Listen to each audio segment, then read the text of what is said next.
Hello everyone, welcome to my channel. আজ হচ্ছে আমার প্রেগনেন্সি 7th মান্থ 22 ডেজ। তো সকালবেলা ঘুম থেকে উঠে ফ্রেশ ট্রেশ হয়ে নিয়েছি। আজকে স্নান করিনি কারণ সকালে একটু কাজ ছিল, সেই জন্য আগে বাসি নাইটিটা ছেড়ে নিয়েছি। আর সেরকম ভিডিও করতে কিছু ইচ্ছে লাগছিল না কারণ প্রচণ্ড গরম পড়েছে, দেখতেই পাচ্ছ, সেজন্য। তারপর একটু পরেই দেখলাম 9টার সময় করে আমাদের পার্সেল চলে এসছে। সেই পার্সেলগুলো দেখাচ্ছিলাম কী কী ছিল।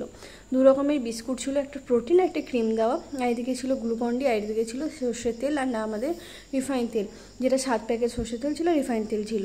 তারপর খেয়ে নিয়েছিলাম চানাচুর মুড়ি, যেটা খেতে বলতে পারো এখন আর প্রেগনেন্সির সময় ভালো লাগে না, নাহলে আগে তো প্রায়ই আমি চানাচুর মুড়ি খেতে খুব ভালোবাসতাম, চানাচুর মুড়ি পেঁয়াজ দিয়ে। তো এখন আর প্রেগনেন্সির সময় না অতটা ভালো লাগে না, তবু খাই একটু, কারণ না খেলে তো পেটটা ভরবে না। তারপর আমি স্নান টান করে চলে এসেছি। দেখো এদিকে পড়ি না, আমাকে জ্বালাচ্ছিল না, ও চলে গেছে, ভিডিও করছি সেই। এদিকে না কাঁচটা অনেকটা নোংরা হয়েছে, কিন্তু আমাকে পরিষ্কার করতে হবে, পরিষ্কার করার টাইম আর হচ্ছে না।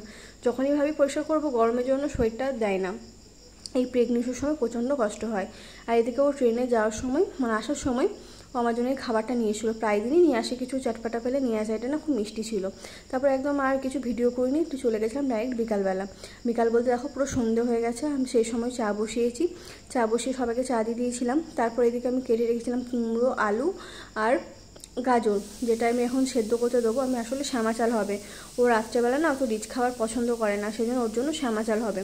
তাই শ্যামা চাল করার জন্য প্রথমে এগুলো সেদ্ধ করে দিয়েছিলাম। আর দি ভাইরা যেহেতু আজকে বাজার গেছিলো, দি ভাই, মামি আর পিয়ালি, তো ওরা বাজার থেকে ঘুগনি এনেছিলো, সেই ঘুগনিটাই খেয়েছিলাম। ঘুগনিটা না খেতে খুব সুন্দর।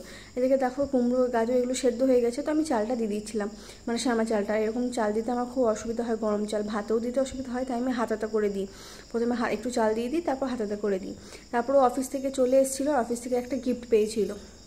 কিছুদিন আগে ওদের একটা অফিসের প্রোগ্রাম ছিল, যেটা অ্যানুয়াল প্রোগ্রাম হয় সবারই বছরে, সেটা ছিল। কিন্তু ও তো যেতে পারেনি, তাই যারা যায়নি আর ওদের গ্রুপে একটা প্রাইজ পেয়েছিল, সেটাও ছিল। আর এদিকে কী কী গিফট দিয়েছে সেটাই তোমাদের সাথে শেয়ার করছি। প্রথমে একটা হেডফোন ছিল, হেডফোনটা খুবই সুন্দর, কিন্তু যেহেতু আমার ফোনে হেডফোনটা সাপোর্ট করবে না, তাই আমি রেখে দিয়েছিলাম। আমার এই পুরোটা না সেটটা পুরো যাদের কার আছে 4 চাকা, মানে তাদের জন্যই ভালো, আমাদের জন্য আর কি কিছুই না। আর একটা ছিল চার্জারের সেট, এটা একটা চার্জারের কর্ড ছিল, সেটাই দেখাচ্ছিলাম। তারপর একটা চার্জার দিয়েছিল, চার্জারটা না খুব সুন্দর ছিল, কারণ ওখানে লেখা ছিল ছোট্ট করে উৎকর্ষ। আমি প্রথমে খেয়াল করিনি, কিন্তু উৎকর্ষ লেখাটা না খুব সুন্দর ছিল। তারপর একটা কার চার্জার দিয়েছিল, যেটাও খুব সুন্দর, ওটাতেও একটা ছোট্ট মতো লেখা ছিল উৎকর্ষ।